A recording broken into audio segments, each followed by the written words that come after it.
Mesdames, Messieurs, bonjour, très heureux de vous retrouver pour cette nouvelle émission Power Boost. Alors j'espère que vous avez passé une excellente semaine et puis aussi que pour ceux qui ont déjà commencé, les moissons se sont bien déroulées. Alors cette semaine, on va à la rencontre d'un agriculteur assez exceptionnel. Avec Clément, effectivement, on vous invite à découvrir la ferme de l'agriculteur le plus connu de France et pourtant vous verrez, on connaît assez mal sa ferme. Mais avant de vous dévoiler qui c'est, je vous invite à retrouver le sommaire de cette nouvelle émission Power Boost. Alors oui, maintenant je peux vous le dire, cette semaine, on a visité la ferme de le fameux de la et attends, je peux pas prononcer le nom de. Ok, alors je vois que Jean-Paul veut garder la surprise jusqu'au bout, donc heureusement on a d'autres choses en stock. Si vous voyez des daims jaunes courir sur un fond vert, ce n'est pas forcément à cause de la drogue, c'est parce qu'on a une grosse dose de nouveautés du côté de John Deere. Et retour à tes herbes à venir pour un point sur le guidage lors du travail du sol. Alors c'est parti pour cette nouvelle émission, je sais que vous brûlez d'impatience de découvrir notre agriculteur mystère, mais juste avant je lance une dose de news. Désolé. Quels sont les constructeurs qui ont choyé leur concessionnaire l'année dernière? À en croire une enquête réalisée par le CEDIMA, les concessionnaires sont légèrement moins satisfaits qu'avant de leur relation avec les constructeurs, puisque seuls John Deere et Massey Ferguson ne reculent pas à l'indice de satisfaction 2015. Toutefois, il s'agit d'une progression en trompe-l'œil pour John Deere, qui reste à son deuxième niveau le plus bas depuis 10 ans. Les concessionnaires ont néanmoins apprécié les efforts de la marque sur les mesures contre les vols de tracteurs. Mais sur l'ensemble des paramètres de l'enquête, ce sont Fendt et Valtra qui tirent leur épingle du jeu, que ce soit sur la pièce de rechange, les délais de paiement ou encore les mesures anti-vol. Attention, avec la canicule, il convient de redoubler de prudence pour ne pas risquer un incendie de récolte ou de moissonneuse batteuse. Alors vous faites gaffe, hein. La mobilisation a été très importante. La nuit du 2 juillet 2015, des milliers de tracteurs ont sillonné les routes de France pour manifester la colère et la détresse des éleveurs. Bon allez, je vous le dis, on va à la rencontre de Xavier Belin. Bonjour. Bonjour Jean-Paul. Alors c'est vrai que vous n'ouvrez pas souvent les portes de votre ferme. Non, d'abord parce que j'ai des associés et bon, ils préfèrent aussi rester peut-être un peu discrets. Et puis je crois que c'est pas parce qu'on a des responsabilités qu'il faille forcément comme ça étaler sa vie privée. Bon, ceci dit, j'ai rien à cacher, donc voilà, je peux le rire aujourd'hui. Bon. En tout cas, merci beaucoup de nous accueillir. Est-ce que vous pouvez nous présenter un peu votre ferme? C'est une exploitation qui se situe dans l'Orléanais. On est bordé partout de la forêt d'Orléans. C'est une exploitation dite de polyculture puisque, bon, certes, nous sommes à dominante grande culture, production de semences, mais également il y a encore un élevage laitier sur l'exploitation, 4 associés familiaux puisque nous sommes associés entre un frère et 2 cousins. Une exploitation qui est drainée en grande partie parce que ce sont des terres plutôt humides et des profils argileux et sable sur argile ou argile pure. Et puis en grande partie irriguée également parce que malheureusement nous sommes dans une micro-région où contrairement à ce qu'on pourrait croire, on n'est pas parmi les plus irrigués, les plus arrosés de France et donc on a besoin d'avoir recours à l'irrigation et nous sommes sur la nappe de Beauce avec un système donc, de prélèvement avec compteur, avec un quota annuel qui nous est délivré par l'agence de l'eau. Alors c'est vrai que l'histoire a débuté à 17 ans, votre papa est décédé et là vous avez dû reprendre, vous avez arrêté l'école et vous avez repris l'exploitation? Oui, parce qu'il y avait 3 frères et sœurs plus jeunes, bon, une mère qui était jeune à l'époque elle aussi, et donc j'ai fait le choix d'arrêter, de continuer. Bon, des années un peu difficiles au départ, mais pas de regret parce que finalement, même si au départ je n'avais pas forcément choisi ce métier, c'est vite devenu une passion. Et c'est une passion que j'ai eu envie peut-être aussi de communiquer aux autres. Donc je considère que pour bien exercer une responsabilité professionnelle, il faut d'abord la vivre. Et même si je suis moins présent sur l'exploitation, le fait d'y venir tous les week-ends, ça permet d'abord de rester bien trempé sur le quotidien et puis d'appréhender les problèmes aussi vus du côté de l'exploitation. Ça me permet aussi derrière de pouvoir dire à tel ou tel ministre ou à tel ou tel interlocuteur non, ce que vous dites, je l'ai vécu, donc me racontez pas d'histoire. Xavier Belin, on va se retrouver dans la cabine de votre tracteur, mais juste avant, vous allez pouvoir découvrir les nouveautés de la gamme John Deere.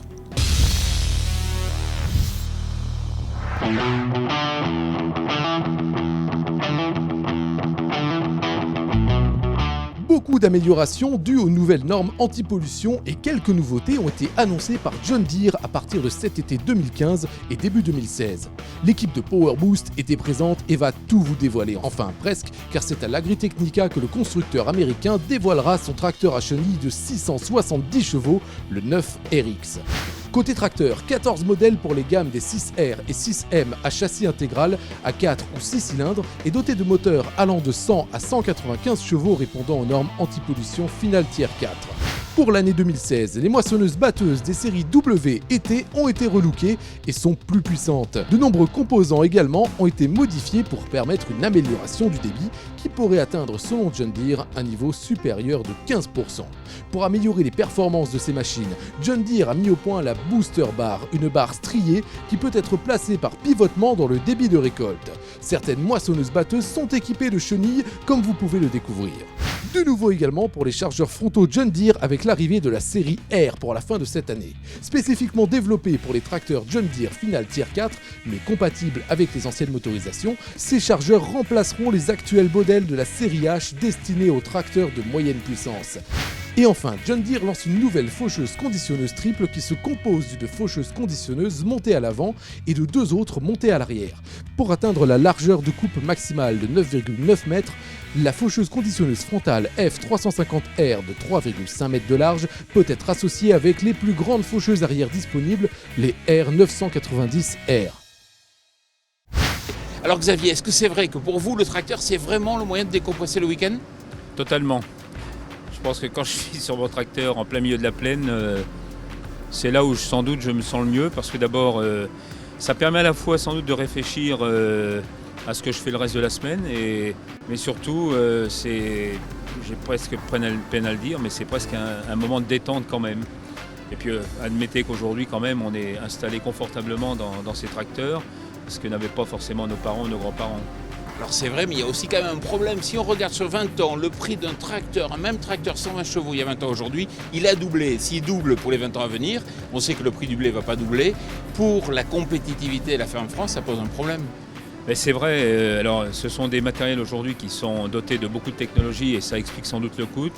Il faudra peut-être que nous réfléchissions d'ailleurs dans deux voies, comment financer ces matériels à l'avenir, comment peut-être aussi les optimiser.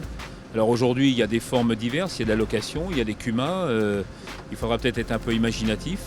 Et on voit que dans d'autres usages, dans d'autres secteurs professionnels, il y a beaucoup d'imagination qui se mettent en œuvre. Il faudra aussi sans doute, et ça c'est tout l'enjeu que nous avons devant nous, faire en sorte que les technologies qui sont disponibles aujourd'hui, dont on voit bien d'ailleurs l'importance, notamment pour répondre à cette question de la triple performance économique, environnementale et puis finalement sociale, notamment en termes d'ergonomie, comment faire en sorte que ces technologies soient le plus accessibles possible pour le plus grand nombre, mais avec des coûts qui restent relativement abordables quand même.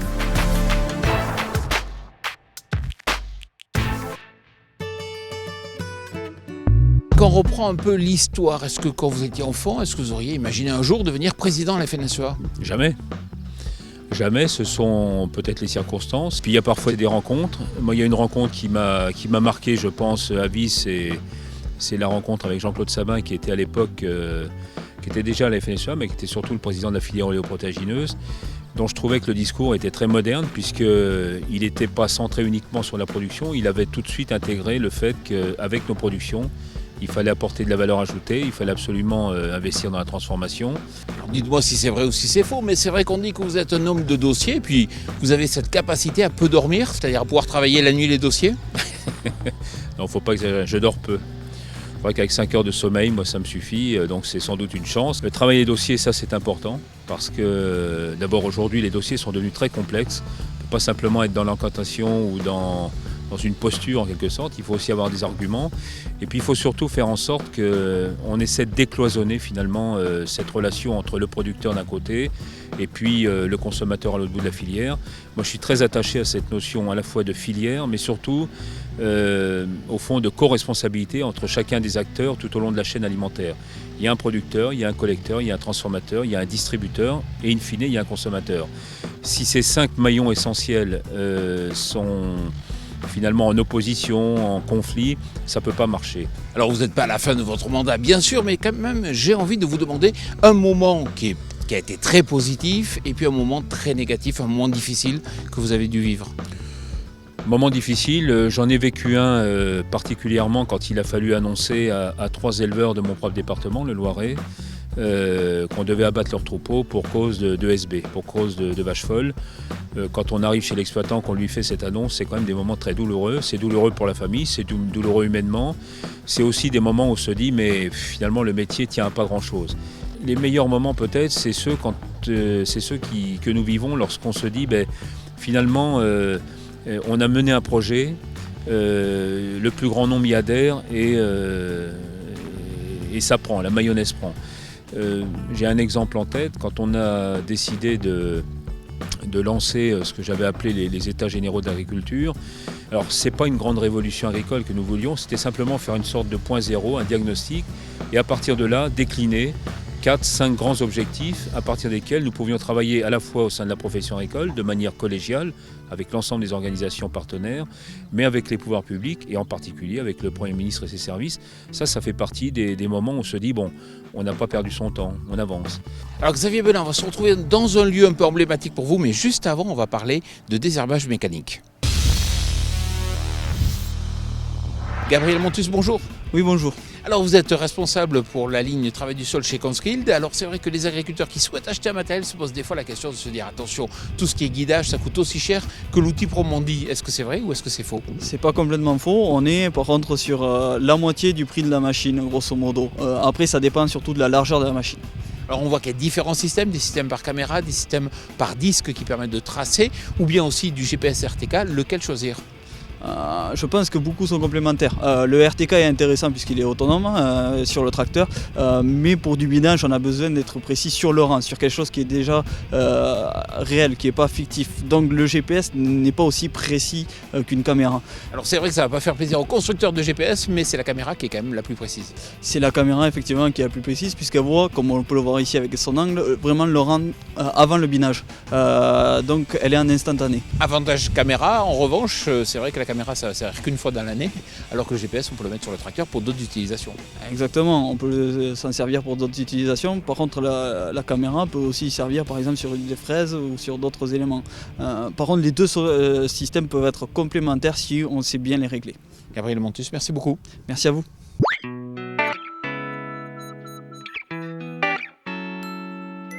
Xavier Belin, c'est vrai que je vous ai demandé un endroit un peu fort, un peu emblématique et vous nous avez amené ici, dans un champ. Au milieu des champs. Au milieu des champs parce que c'est là où finalement je me sens le mieux. C'est paisible, d'ailleurs il n'y a pas un bruit autour de nous, sauf les oiseaux, c'est plutôt agréable. Et puis finalement c'est là où je suis né, c'est un lieu pour moi tout à fait emblématique. Alors une autre question un peu personnelle, alors c'est vrai que vous avez des enfants, est-ce qu'ils vont reprendre la ferme?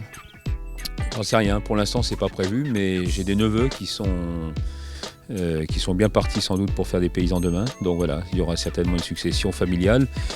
Et puis bon, après tout, j'ai envie de dire, chacun doit faire sa voie. Moi, je suis pas sûr que si à 13-14 ans, on m'avait dit tu feras paysan, si j'aurais répondu favorablement à l'époque. Ce sont les hasards de la vie, ce sont les circonstances. Alors Xavier Belin, merci beaucoup de nous avoir ouvert comme ça les portes de votre exploitation. Quant à nous, on se retrouve bien sûr la semaine prochaine. Je vous souhaite d'excellentes moissons.